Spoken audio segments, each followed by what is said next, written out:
Welcome everybody to the DC New 52 review. I want to thank you for tuning into another episode. I am your host, Pauly DC, and let's get into another one of these things. Today, I will review Green Lantern Corps Vol.1. It was titled Fearsome, and it was written by Peter J. Tomasi with art by Fernando Pasarin and Scott Hanna, with the first 7 issues being released between November 2011 to May of 2012.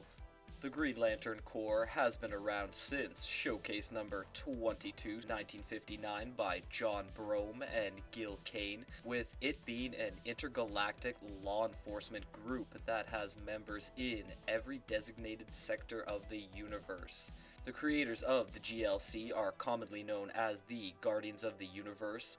Yes, they arrived 9 years before the Guardians of the Galaxy, and the soldiers in their creation are given a special trademark Green Lantern and a ring that bestows the owner many abilities based on their individual willpower. Now, however you feel about there now being 7 human main character Green Lanterns and where you rank them, this series gave the 2 main stars, Guy Gardner and John Stewart, bulletproof personalities under a big spotlight. Both men are longtime Lanterns, having only been created a few years apart, and if you wanted to read their collective histories, you'd need a lot of time. Guy arrived in Green Lantern number 59, March 1968 by Mr. Kane and Brome. He was also a New 52 Justice League International member, and man, did he get a wild story arc.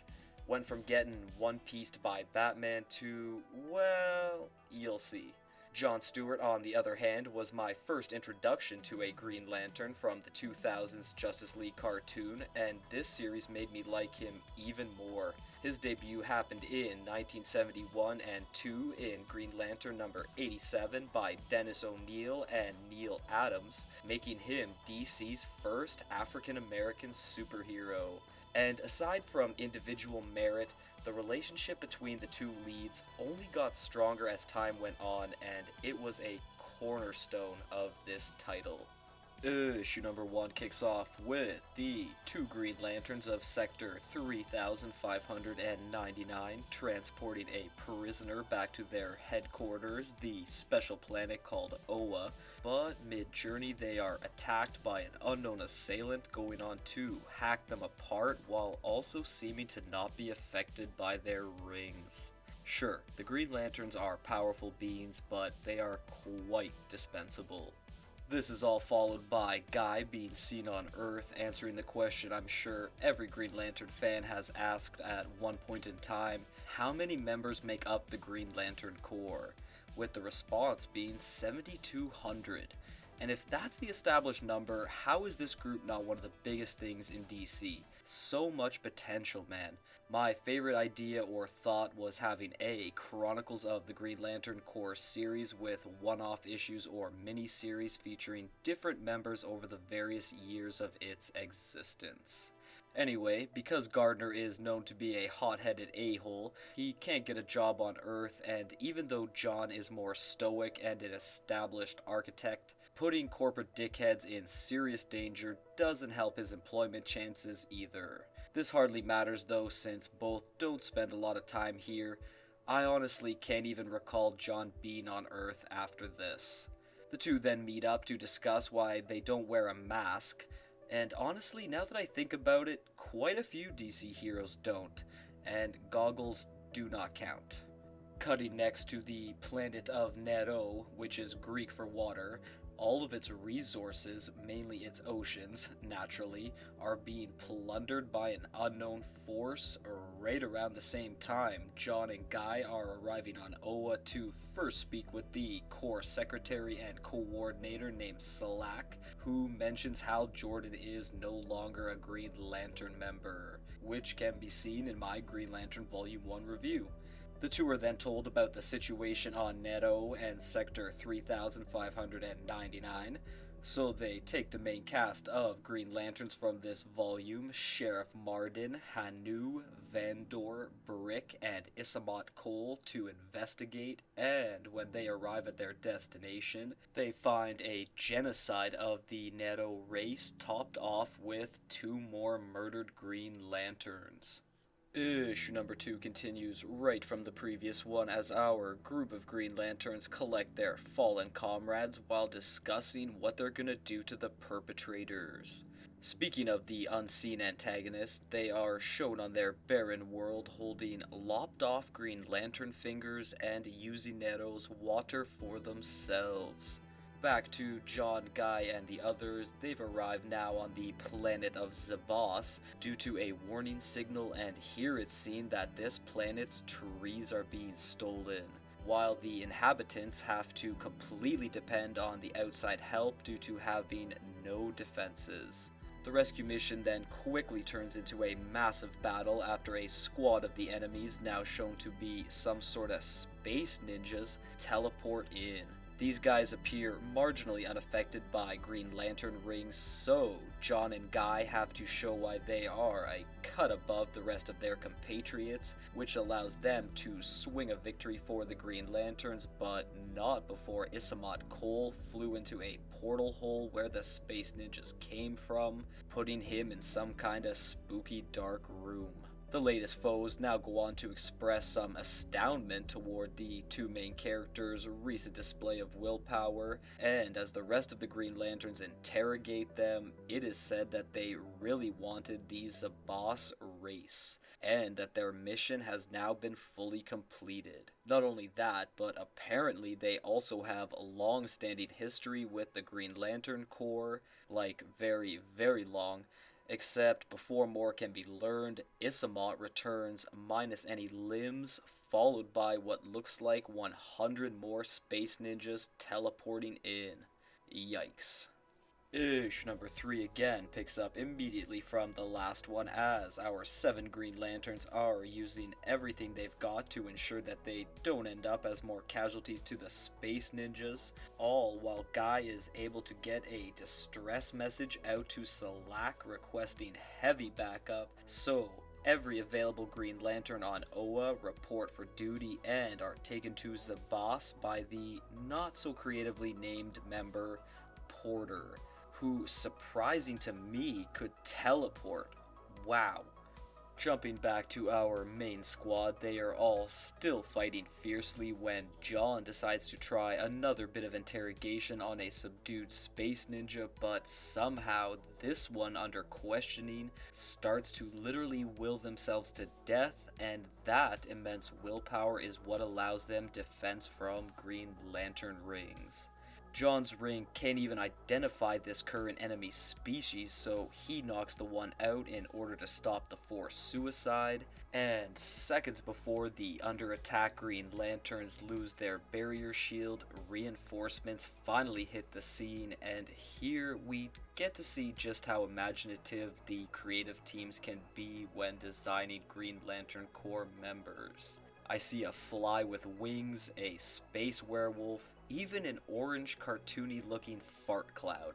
Even with all of these new GLs, they can only stall the battle while the Zabos residents are saved, and then Porter exhausts every ounce of his power to teleport all the Green Lantern members back to Oa, except for John, Vandor, and what looks like 4 others, which Guy rudely or maybe rightfully lies to Porter about as he dies from overexerting himself. Over 7,000 lanterns and no one else teleports. Issue number 4 opens with something I need to address regarding discrepancies in the art. The last page of issue number 3 had John and Vandor being left behind with what could be seen as a blue-skinned blonde, big purple guy, and a tentacle alien. Now here we have a bald alien in jeans, pink guy in white spandex, the blue girl swapped to Caucasian, and the tentacle thing just disappeared. Why were there so many noticeable changes made on basically neighboring pages? I don't know, and I don't care. Anyway, in their final effort to survive, John and the others try to fight the Space Ninjas hand to hand due to their ring powers being at 0, and even try to use their enemies' swords, but they only respond to them, similar to a Green Lantern ring only responding to its wielder. Another clue in the mystery between them and the GLC. This tumultuous past is emphasized even further here when John asks for Green Lantern surrender treaties to be honored, but the Space Ninjas just execute the Mr. Clean member instead and take the others prisoner. Over on Oa, Guy is being Guy while getting in the first face-to-face interaction with one of the enemies they were able to capture, and because little results are gained even from Salak, who searches the core database for any answers, Gardner is pretty much ready to start torturing this space ninja. If only certain boundaries could be crossed to give these characters some believable edge and grit. Cutting over to the main cast of GLs, they're all training vigorously out of guilt for how the recent mission ended, and could we actually be getting character relationship development for some of the non-human lanterns here? Let's not get ahead of ourselves. John and the other Green Lantern hostages are briefly seen being taken to Space Ninja homeworld called Urak, and within it is the Emerald Plains, which has Green Lantern-shaped holes littered throughout the grounds.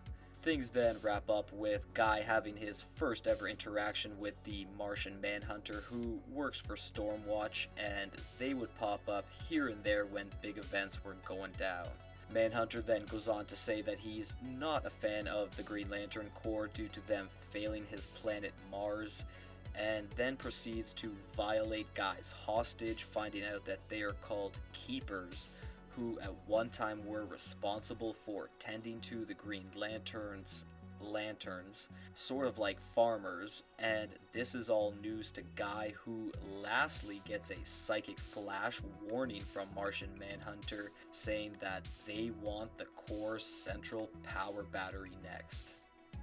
Number 5 begins with Guy going to see longtime Green Lantern Kilowog, who's been around since Green Lantern Corps number 201, June 1986 by Steve Englehart and Joe Staton. He's now a drill instructor and is asked by Guy to point him in the direction of the toughest Green Lanterns available. The answer Gardner gets is the remaining members of a group called the Mean Machine, who can be located in an underground section of a bar that Guy built on Oa called Warriors, which he was unaware of. I always thought that was a pretty kick-ass thing too. He opened a place to get drunk at on the military base planet he belongs to. That is something.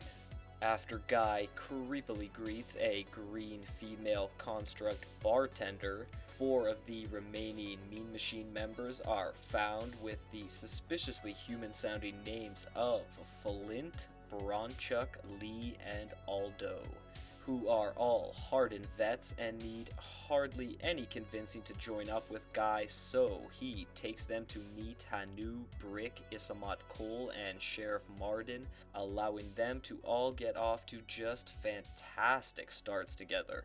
Martian Manhunter is still hanging around and is able to psychically link everyone's minds in order to see the history of the Keepers, who lived on a special planet called Urak that allowed the Guardians of the Universe to, I guess, grow their actual Green Lantern power batteries and can then be stored there until needed. So the Keepers kept the place safeguarded, but very recently the Guardians of the Universe took everything without reason, leaving the planet a barren wasteland. Big events were already being set up here. Let's just say that.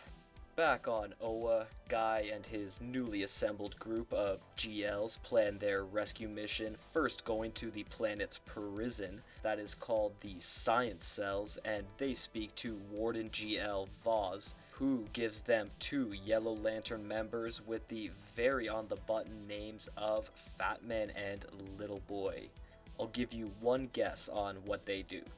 It's also important to mention that Salak sees all of this and isn't too keen on the idea. Next, the team intercept a large ship full of space pirates who are, for some reason, dealing earth weapons, and they quickly get their asses kicked so their cargo and transportation can be used against the keepers by our main cast in an old-fashioned way due to their rings not being able to stop them.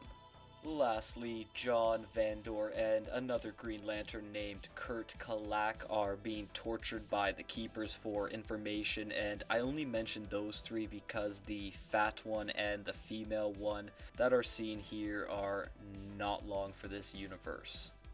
Issue number 6 starts with the band of Green Lanterns entering Urok stealthily while John and Vandor, along with the other captured members that fluctuate appearances from page to page, are still being tortured for intel and being shown some kind of huge energy device powered by life force of past keepers.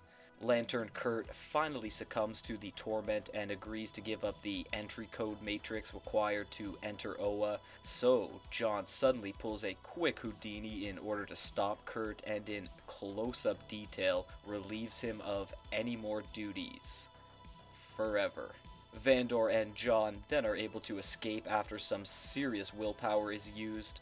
I guess the other ones perished without mention, but anywho, the two are able to get into better position right as Guy and everyone else arrives to save them with a terrible war cry. An excellent final fight scene happens next though, with Guy being cleared a path to rescue Vandor and John while the others fight the Keepers viciously, killing past tons of them and presenting us an awesome double-page spread. However, every Green Lantern making it out alive was a bit hard to buy. Head-to-head combat was only part 1 of the plan though, since Aldo is seen on the ship with the ugly duo of Yellow Lanterns, putting them to use in a literal fear bomb that goes on to spread across Urok, turning the Keepers into withered, whimpering husks because of their power being channeled from willpower.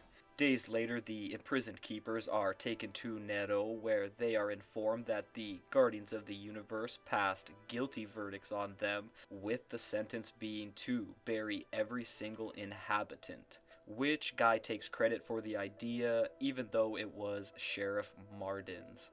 Issue number 7 wraps things up with us being given a look into what happens to deceased Green Lantern Corps members as Crypt Keeper Green Lantern Moreau inducts Kurt into a ceremony that John, Guy, Vandor, and the others attend. Now, aside from another great art piece here, I did think this issue had some unnecessary stuff tacked on. Guy is then briefly seen given a recent mission report to the Guardians of the Universe explaining why he took and executed the 2 Yellow Lanterns. They were a convenient plot device, okay? What else do you little blue men want to hear? The rest of the pages here then involve the fallout of Kurt's death. John takes on the task of bringing his body home to L'Aurore, where Stewart has a beyond uncomfortable meeting with his family, and it quickly gets even more sad with the addition of Brother Bert not grasping that he's gone. This then winds up causing John to leave out the whole part of snapping his neck in order to stop Kurt from becoming a traitor. What the hell would you do? In the end, though, John gives him a proper burial, and even though lots of GLs die all the time, with this one getting special treatment unlike many others, it was done well, being emotionally striking until the last scene.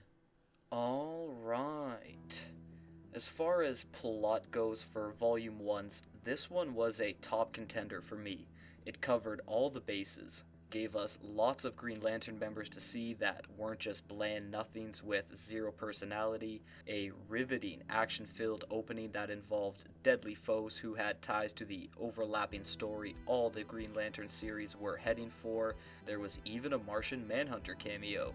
And sure, GL fans were spoiled in the New 52, however, the 4 main guys, Kyle and Hal being the other 2, they were like the impractical jokers.